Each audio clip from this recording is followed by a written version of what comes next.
If you think about the photos that you have on your phone or computer, how often do you actually look at them? Is it usually when you're thinking of like a specific moment or a specific photo you already have in your mind? What about the photos and videos that you forgot you even took? Like a random clip of your toddler saying something hilarious, but now it's been years and so much life has just happened since then. What I started realizing was that capturing memories is actually the easy part. Experiencing them again later is the hard part. So I want to share something that my husband and I do almost every day that helps us do exactly that. Experience those memories again, while also making it easier later to create things like videos or photo books or other type of keepsakes. So I've always been someone who takes a lot of photos. My camera roll was already full, mostly of this guy. Say hi to Apu. Yeah. So when I became a mom, it wasn't a surprise that I started taking even more photos and videos. It makes sense that our brains can't hold onto every memory at all times. And that's part of the beauty of memory keeping. It allows us to document those moments so that we don't forget them.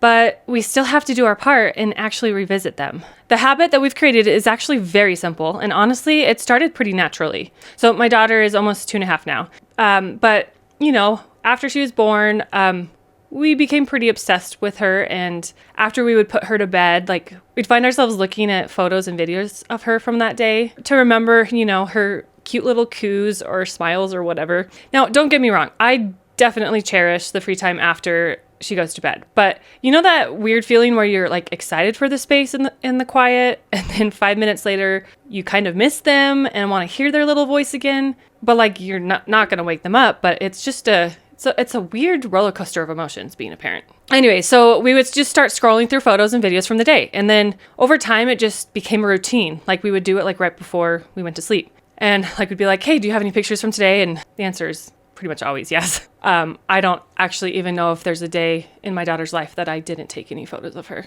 I don't know if that's good or bad. But since I'm a stay-at-home mom with her during the day, I'm the one who sees her the most. So this habit that we created, it became a really good time for me to kind of show him what happened during the day and like the things that she did while he was at work. And it's, you know, sometimes just the silly things she said or something new she learned, allow him to experience, you know, her growing up too, even though he has to go to work. And the routine also helps us reflect on the day. It, like, even on those rough days, it reminds us that moments that really mattered. It helps us to kind of end the day on a good note. It's almost kind of like a gratitude journal, but with photos and videos. But that's not all. This routine also does something else that's incredibly helpful. So it allows me to start culling and curating our photos. Like if you haven't heard those terms before, culling simply just means going through and removing photos that are mistakes or duplicates. And curating is selecting and organizing the photos and videos you want to keep or use later. So while scrolling through the memories from the day, I'll sometimes just take a moment to delete duplicates, which I'll be honest, I am not great at because I just hate deleting pictures. I don't know why. There's just something in me that I just feel like, I guess maybe it's the pack rat in me. I don't know.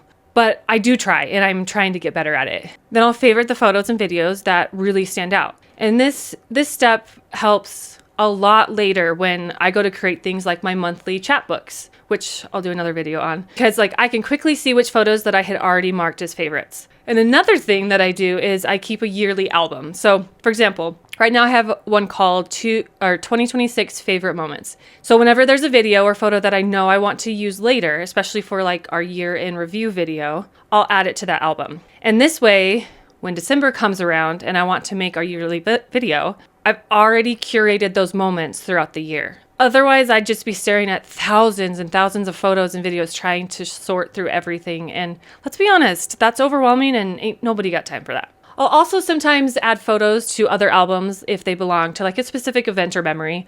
So like birthdays, special events, or vacations. And the nice thing about this routine is that it really only takes about like 5, 8, maybe 10 minutes, depending on how many pictures you have from the day. But it just saves so much time later. And it also gives you a chance to organize your memories in whatever way makes sense for you. For example, if your brain prefers memories to live in albums instead of just the camera roll, then this is a really easy way to keep up with that. You just create albums for, events, or maybe you like to go by the year or the month. I know the camera roll, is in chronological order, but sometimes it's just nice to have the albums of the months or years, depending on, how your brain works. So if you're someone who feels overwhelmed by the number of photos and videos on your phone, then this is a really simple place to start. You don't need a complicated system. Just take a few minutes at the end of the day to scroll through your photos, favorite the ones you love, add them to relevant albums, and relive those little moments. Over time, it really adds up,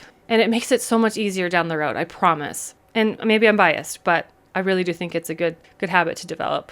For me, memory keeping isn't just about capturing those moments, it's actually about experiencing them. And this little nightly routine has just become one of our favorite ways to do that. So if you're interested in better ways to capture, organize, and enjoy your family memories, that's exactly what this channel is about. And I'd love for you to subscribe and follow along. Thanks so much, and I'll see you next time. Hello, cat. All right.